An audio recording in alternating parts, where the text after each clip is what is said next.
you stand. Success is shining in your head. नमस्कार। चर्चा के इस खास अंक में मैं हूं अंकुल पटेल। साथियों, हाल ही में यूपी के इटावा ज़िले से एक खबर आई जिसमें एक यादव समाज के व्यक्ति का अपमानित तरीके से चोटी काटने की घटना का जिक्र किया गया। साथियों, ये घटना जितनी शर्मनाक है, इसकी जितनी निंदा की जाए वह कम है। इसके पहले ऐसे कई घटनाएं आती हैं जिसमें जातियों के नाम पर जो लोगों के बीच एक नकारात्मक वातावरण बनाने का प्रयास किया जाता है। ये कोई पहली घटना नहीं है, इसके पहले भी ऐसी कई घटनाएं सुर्खियों में आ चुकी है और मीडिया पे इन घटनाओं का काफ़ी ज़ोर से महिमा मंडन किया गया है। साथियों, आज़ाद भारत में हम जब रहते हैं तो हम सब की कोई और जाति, कोई और धर्म ना होकर के हम सबका एक धर्म होना चाहिए, वो होना चाहिए भारतीय। लेकिन इन घटनाओं को हम नज़रअंदाज नहीं कर सकते। जिस प्रकार से हमारा समाज एक बिखराव के दौर से गुजर रहा है, आज जहां हम 21वीं सदी में चांद में पहुंचने की बात कर रहे हैं, वहां पर हमारा समाज जातियों के चुंगल में आज भी फंसा हुआ है। यह जगह सिर्फ हम बड़ी जातियों का या छोटी जातियों का या मध्यम वर्गीय वर्ग का ना लेकर के हम समस्त पूरे समाज के दृष्टि से बात कर रहे हैं। साथियों, जब इस तरह की घटनाओं सामने आती हैं, हृदय विदारक होती हैं, लेकिन शर्म तो तब होती है कि हमारे राजनीति और हमारे समाज के जो जिम्मेदार लोग होते हैं इन घटनाओं का जिक्र इस भाव से करते हैं कि वह अपने आप को, अपने समाज को दूसरे समाज से नीचा दिखाने के लिए या व्यक्तिगत आलोचनाओं या व्यक्तिगत आरोप प्रत्यारोप के दौर से जब वह समाज के लोगों को गुमराह करते हैं, ये सबसे बड़ा चिंताजनक है। हालांकि घटनाएं जो मीडिया में सामने आती हैं उसके पीछे का सच क्या होता है, ये तो वही लोग बताएंगे जो इस घटना के साक्षी हैं। इटावा में जो घटना घटित हुई है, जो एक खास वर्ग के लोगों ने गांव के लोगों पे, पुलिस पे जो पथराव किया, वह पूरी तरह से गलत है, अमानवीय है। लेकिन जिस यादव व्यक्ति की प्रति सवर्ण वर्गों ने, ब्राह्मण वर्ग के लोगों ने जिस प्रकार से उसका बाल काटा, जिस प्रकार से उसका अपमान किया, वह भी गलत है। हम दोनों की निंदा करते हैं और विधि संगत कार्यवाही की मांग करते हैं। दूसरा, इस घटना को जो सबसे अहम पहलू है, हमेशा जब हम दलित समाज के प्रति या किसी निम्न वर्ग के प्रति आता है तो उसी वर्ग के लोग उसकी आवाज़ को बुलंद करते हैं।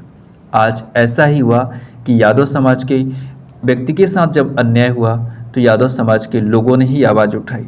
बाकी लोगों ने इसका राजनीतिक फायदा लेने का प्रयास किया है, लेकिन समाज से उसकी आवाज़ नहीं आई। साथियों, इस घटना की हकीकत कुछ और है। हालांकि मेरी बातें आपको विसंगत लग रही होगी कि मैं एग्जैक्टली कहना क्या चाहता हूँ। घटना ने जिस प्रकार का रूप लिया वह एक जांच का और विवाद का विषय हो सकता है, लेकिन इसका फायदा लेना उतना ही नुकसानदायक है जितना कि इस घटना को बढ़ावा देना। एक तार्किक दृष्टि से इस बात की आलोचना होनी चाहिए कि हमें ऐसी घटनाओं की बारीकी से जांच हो और जो भी दोष हो उसी दोषी करार करके उस पर कानूनी कार्यवाही होनी चाहिए। इस घटना का फ़ायदा इस रूप में नहीं लेना चाहिए किसी को भी कि वह सिर्फ एक समाज के साथ किया गया है। साथियों, अपमान किसी का भी हो वो अपमान होता है और आज़ाद भारत में सभी व्यक्ति का ये मौलिक अधिकार है कि उसके सम्मान, उसकी सॉवरिटी और उसके राइट्स की रक्षा करना उसको कॉन्स्टिट्यूशन देता है। लेकिन साथियों, इन सब के बाद इस घटना की मैंने जांच पड़ताल भी की कि क्या ये घटना जो इंसिडेंट हुआ है क्या ये जाति के नाम पे हुआ है। एग्जैक्टली ये घटना जाति के नाम पर हुआ ही नहीं है, ये हुआ है एक अनभिज्ञता के आधार पर। हालांकि इसे जाति का रंग हम आप जैसे बुद्धिजीवियों ने दिया है। ये घटना जाति का नहीं है। इस घटना पे ये स्पष्ट पाया गया कि जो व्यक्ति कथा वाचने की दृष्टि से आया वो ऑलरेडी गलत इरादे से था। उसने अपनी पहचान पहले से छुपाई, उसके पास से 2 आधार कार्ड बरामद हुए जो कि पुलिस के एफआईआर में भी सम्मिलित किए गए हैं। जिस व्यक्ति ने अर्थात जो यजमान था उसने भी इस घटना का जिक्र किया कि हाँ, उनका जो व्यवहार था, उनका जो तरीका था वो सही नहीं था। उन्होंने महिलाओं की अभद्र रूप से लाइक बातें किया, उनके बात का जो बर्ताव था वो एक आचार्य या एक पुरोहित की तरह नहीं था।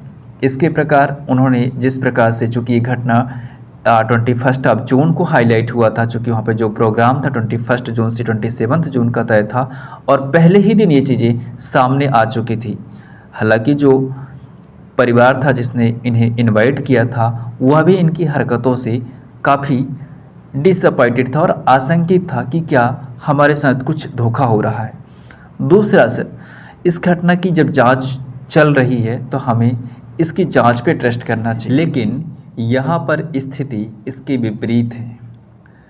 इस घटना की जिस प्रकार से विवाद का विषय बनाया गया और मीडिया पे इसको सामने लाया गया, इसके साथ साथ यादव समाज के कुछ लोग जो हैं जिस प्रकार से सड़कों पर और गांव पे जिस प्रकार से उन्होंने हमला किया, पुलिस पे जिस प्रकार से हमला किया, वो विधि संगत नहीं है। इसके साथ साथ सपा के प्रमुख जो नेता हैं उन्होंने उसे लखनऊ बुला करके सम्मानित किया, इट्स ओके, बट जो फाइनेंशियल सपोर्ट देने का ऐलान किया, यदि उस घटना का सही विवरण, सही जानकारी, सही इन्वेस्टिगेशन हो जाता और इसके बाद वो ऐसा करते तो एक सहानुभूति हम उनकी समझ सकते थे। लेकिन हकीकत ये है कि जिन व्यक्तियों ने ऑलरेडी गलत इरादे से कथा बाँचने का जिन्होंने कुंठित प्रयास किया, उनको होती अपनी जवाबदेही तय करनी चाहिए। यदि मैं किसी कार्य के लिए जा रहा हूँ तो उस कार्य में मेरी दक्षता तो होनी चाहिए, एक तो मौलिक सवाल होना चाहिए उनसे। दूसरा, पूजा करने के लिए किसी का कोई भी विरोध नहीं कर सकता, चाहे वो किसी भी जाति का है, किसी भी वर्ग का है। यदि उसे उसका ज्ञान है, उसका तरीका है, तो कॉन्स्टिट्यूशन इसके राइट्स देता है, तो कोई समाज किसी ऐसे व्यक्ति का विरोध क्यों करे। जब हम भजन गाने के लिए, मंदिर जाने के लिए मना नहीं कर सकते, तो हर किसी को हक है कि यदि उसके अंदर क्षमता है, उसके अंतर्गत योग्यता है, तो उसका वह प्रदर्शन कर सकता है, वह उसका सेवा करने का हक उसको भी है। लेकिन हाँ, यदि दक्षता नहीं है और वह एक अराजकता जैसी स्थिति उत्पन्न करना चाहता है तो इसके लिए सज़ा का भागीदार वह भी है। साथियों, ये तो थी हमारी अपनी राय। आप इस विषय में क्या सोचते हैं हमें कमेंट सेक्शन के माध्यम से ज़रूर शेयर करें। फिलहाल इस अंक में बस इतना ही। नमस्कार।